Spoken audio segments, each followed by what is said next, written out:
He looked really good again, Will Levis. I was impressed. Far from great, but the flashes were all there. Very good stuff. I was pleased with it. It was kind of what I was expecting to see from him, and I was afraid he'd have a real letdown game. If you just look at the stats, I believe he was, 22 of 39, something along those lines for completions, and 260 some odd yards. I'm pulling these right off the top of my head, so excuse me if they're slightly wrong. 0 touchdowns, 1 interception.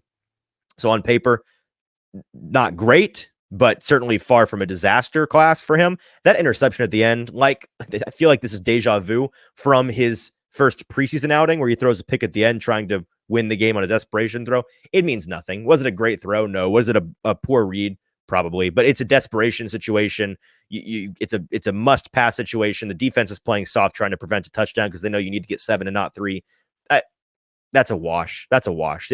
What he had done up until that point in that game absolutely had earned him the right to be respected for that performance and, as we're going to get into, be the starter for this team going forward.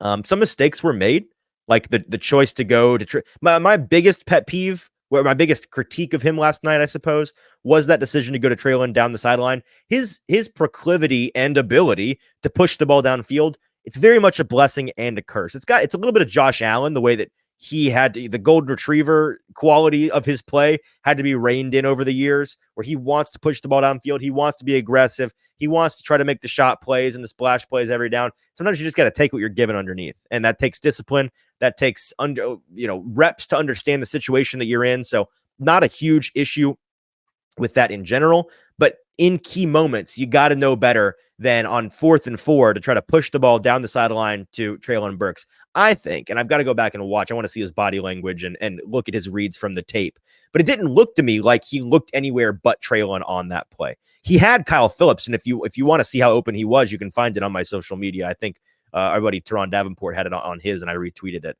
on X.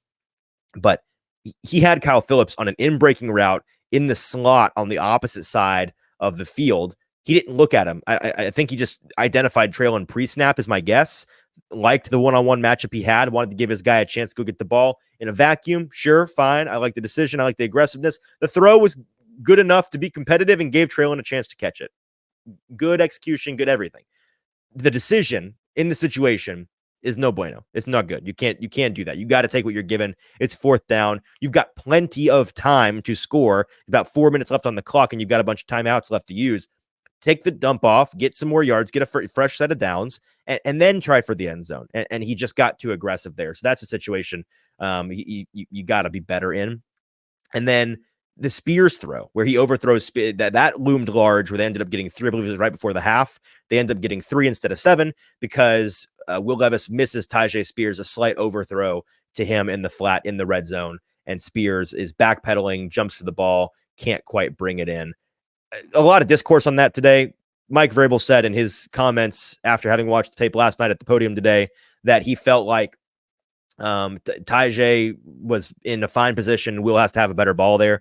It's a little bit of both, I think. In real time, I thought it was on Tyjae because it looked like he flipped his hips 2 or 3 or 4 steps too early and was backpedaling a ton to try to catch that ball. If he just, and I still, after having rewatched it this afternoon, I still believe both players could have done better. I think that ball, if that's a wide receiver and not a running back, that ball is absolutely catchable. The receiver's getting their hand on that ball. There's an element of body control there that you're asking a receiver to do and expecting them to be able to handle, that when you're asking a running back to have that kind of body control, that's a fair criticism of Levis to know. This is a running back. You got to make this ball more catchable for him. Fair, fine. It's also true, I think, eminently true, that if he had just not flipped his hips, kept running upfield, looked over his shoulder, flipped his hips 2 or 3 steps later, he would have been able to catch that ball. That ball was catchable. It's not on a rope. It was a lollipop. It was available for the taking. He didn't take it. A bad execution on his part. So a little bit of both there. Both guys could be better in that situation. But those are just some examples of the mistakes he made. He made some really, really nice decisions, some really nice throws in this game. There was a lot more good than bad to me. And that's why there should be a lot of excitement, I think, from Titans fans based on this performance. The flashes that he showed, the game-changing ability that this guy clearly has. Like, we talk all the time about how quarterbacks in this league are either trackers or trailers, right? You're either a quarterback that is pulling your team along. You're the one doing the heavy lifting. You can be a player that your team wins because of and not wins with.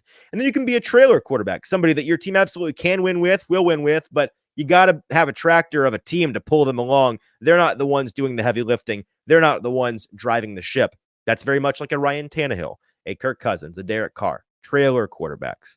Okay. The tractor quarterbacks, the Josh Allens, the Patrick Mahomes, the Justin Herberts, right? The Aaron Rodgers, the Jalen Hurts, like these guys have that game-breaking, game-changing ability. They have a superpower or 2 or 3 that allows them to bust a game wide open and forces the defense to play them differently than they play any old ho-hum run-of-the-mill quarterback.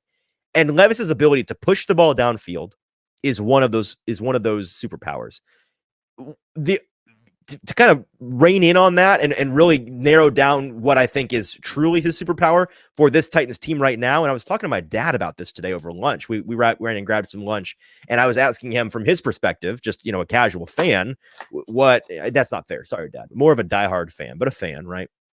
I asked him what he felt like was the most impressive thing about Levis in these past 2 games over what we've seen from Tannehill. And he pointed out, this is a very great point, so credit to you, Dad. It's the ability that Levis has in the pocket without a perfect base, without much time to get his arm up and back and through to make a throw, to just generate power out of nowhere that allows him not just to be a very good quarterback if he continues to progress and develop, but allows for him to make up for some of the shortcomings of this Titans team in particular in the pass protection. It's not great. And we're going to get to the offensive line and how horrendous they've been in a minute.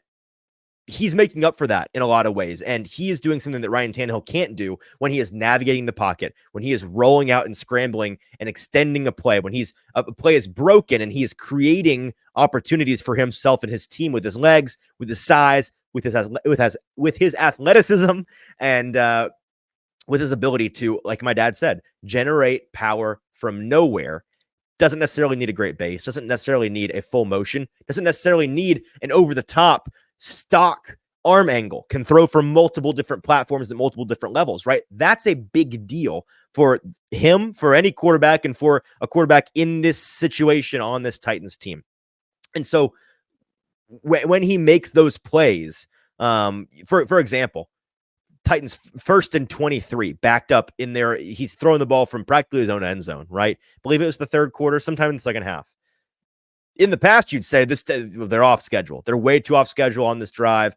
You can go ahead and chalk it up to a punt. Some teams in the league, the Kansas Cities, the Buffaloes, the Cincinnatis, with those guys getting to 1st and 23, and as a defense, you're excited, but you're not necessarily writing them off this drive being over. Then there are teams like Pittsburgh and in the recent past, Tennessee and Atlanta, right? Where you get into 2nd and 10, 1st and 20, these long down and distances. And you're pretty much as a fan or as a neutral spectator thinking to yourself, okay, this drive's over. Let's just go ahead and punt. Like they don't pick these up.